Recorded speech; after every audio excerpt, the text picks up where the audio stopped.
السلام عليكم ورحمة الله وبركاته أحبتي الكرام. سلام من الله عليكم،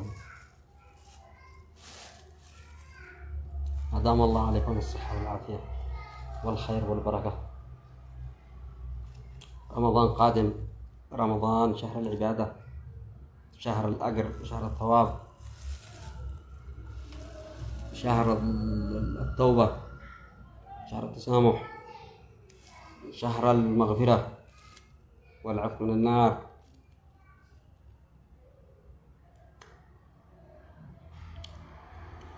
دخل علينا رمضان الثامن، ونحن ما زلنا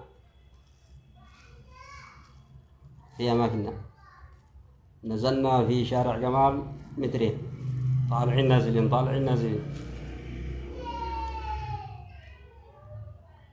ولكن ليس التقصير من يشهد الله بأن الفرد ليس مقصر نهائيا، ولا الحاضنة الشعبية أنها مقصرة، ولا المواطن مقصر، ولكن هناك ظلم يرتكب والله ينبيل الجبين. وسبب تأخرنا سبب يعني إطالة الحرب بهذه الشكل، بهذه هو السكوت عما يحصل. العالم الآن ليس كما يتصور البعض، لأن العالم محصور، أو اللي تعز محصورة مربع. تعز أبسط الأشياء تحصل في محافظة تعز، يعني يعلم بها القاصي والداني، ما أحد يستطيع أن ينكر، ولا أحد يستطيع سواء بغض النظر. يعني لا نقول بأن تعز ملائكة أو تعز على أنهم مجرمين لهذه الدرجة، ولكن في ظلم. يعني السكوت عن الظلم هو أسباب إعاقة تقدمنا، وأسباب نصرنا، وأسباب نحن قدمنا شهداء وقدمنا شيء لم تقدمه أي محافظة، مما قدمنا من تضحيات. ولكن التضحيات لا يوجد قيادة تحافظ على هذه التضحيات، على ثمن التضحيات. لا توجد قيادة تتحمل المسؤولية في مبدأ وضمير، في أمانة، في إخلاص. ما هي الحرب؟ لو ما تجي تسأل أو تفكر كده بعمق، ما هي الحرب؟ هل الحرب هي يعني إخافة الناس، رعب الناس، أخذ حقوق الناس، الاعتداء على الناس، الاستعلاء على الناس، التكبر على الناس؟ أما الحرب هي أخلاق. بغض النظر، لا نفتخر أو نتفاخر فيما يفعله العدو.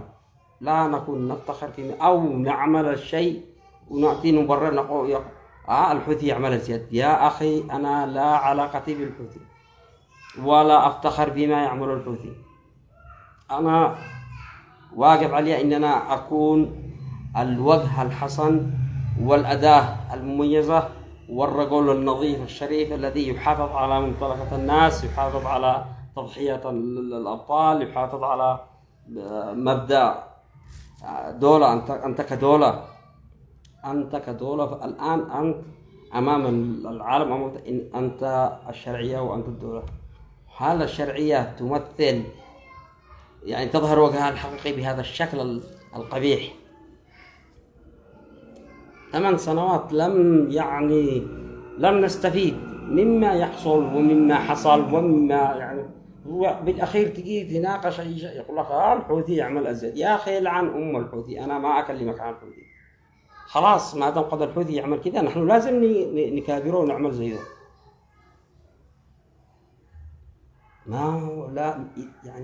لا يجوز هذا الكلام، لا يجوز نهائيا. فرد أو قائد أو شخص أخطأ لا يمكن التهاون أو التغاضي عنه، أو فرد يعمل مشكلة أو يثير مشكلة أو يعمل يعني يرتكب حماقة لازم يحاسب، يكون عبرة له.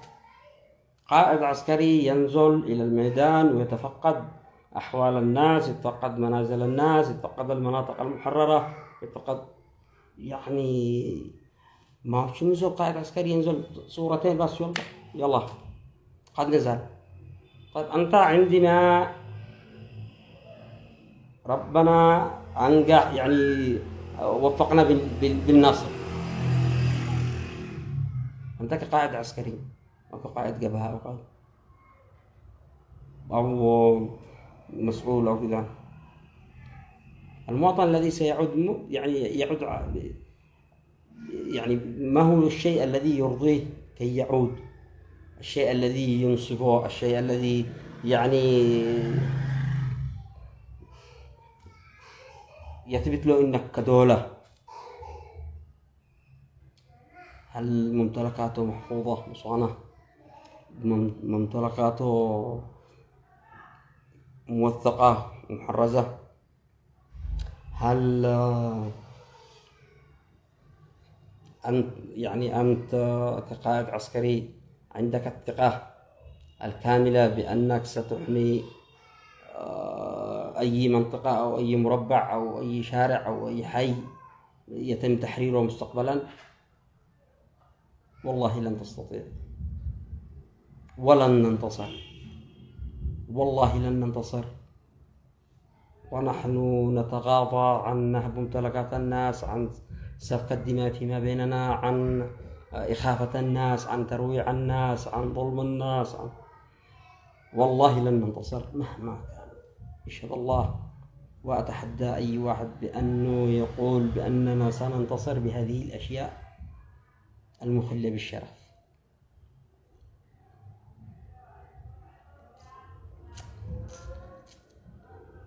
تحقيق النصر يبدأ من تطهير الميدان بحفظ حقوق الناس، بتأمين الناس، يعني زرع القيم والأخلاق والمبادئ.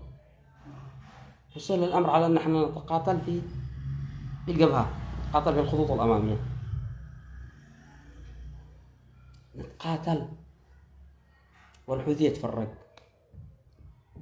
الحوثي يروح يشلل ولا يجيب القات من داخل خزن ولا يتفرج، نحن نتقاتل نخدمه استنزاف يعني بشكل فظيع. كل واحد يريد أن يثبت جدارته وقوته على الآخر. من هم السبب؟ إذا كان في قيادة مخلصة، في قيادة تحمل يعني مبادئ وقيم وأخلاق،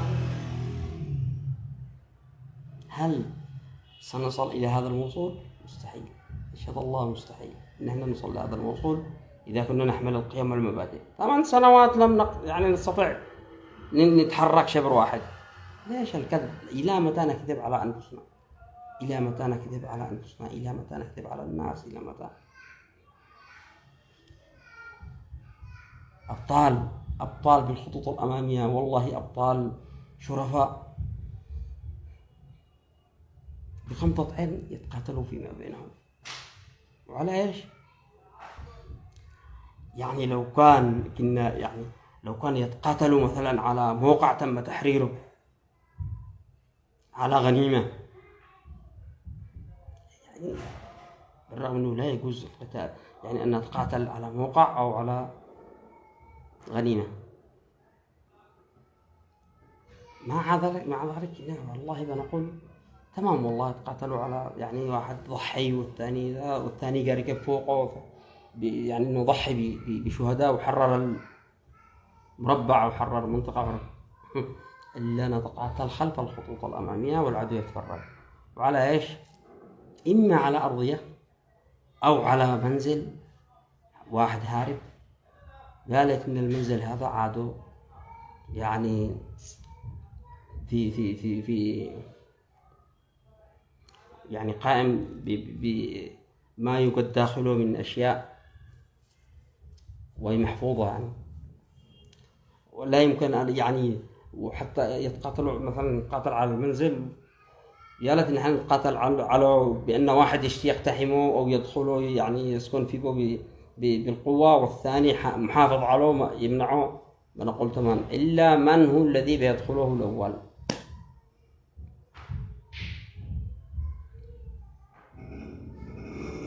نخدم الحوثي في كل المجالات، نخدم الحوثي والله نخدمه في كل المجالات.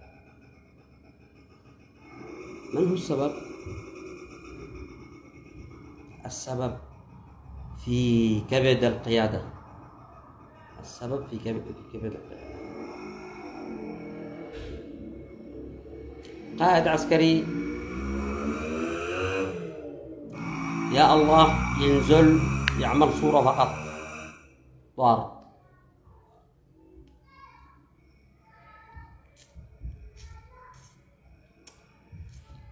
نحن لا ندافع على مواطن ارتكب حماقة وحمل السلاح وانضم إلى صفوف الحوثي ويقاتل في الجبهة أمام جنبا إلى جنب، ونمتلك الوثائق والأدلة والإثباتات على هذا المواطن بأنه شريك أساسي في قتل،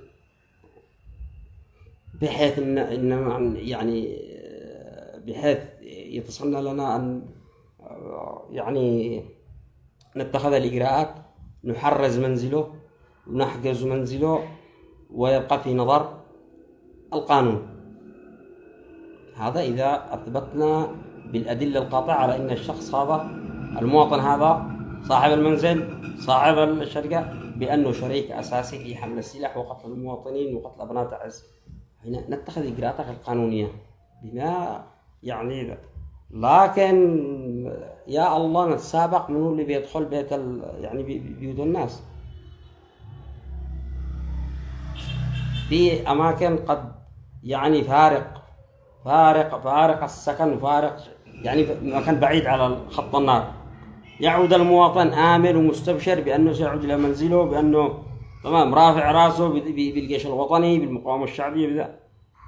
أول ما يصل يشتري المنزل يقابل بأن أنت حوثي، أنت يعني كذا بدون قيد نشاط، ويطلع وينزل ويجري ويتعب وذا من قيادة لقيادة، من عند واحد لعند واحد،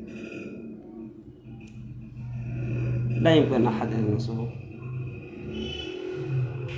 هل هذا يساعد على النصر؟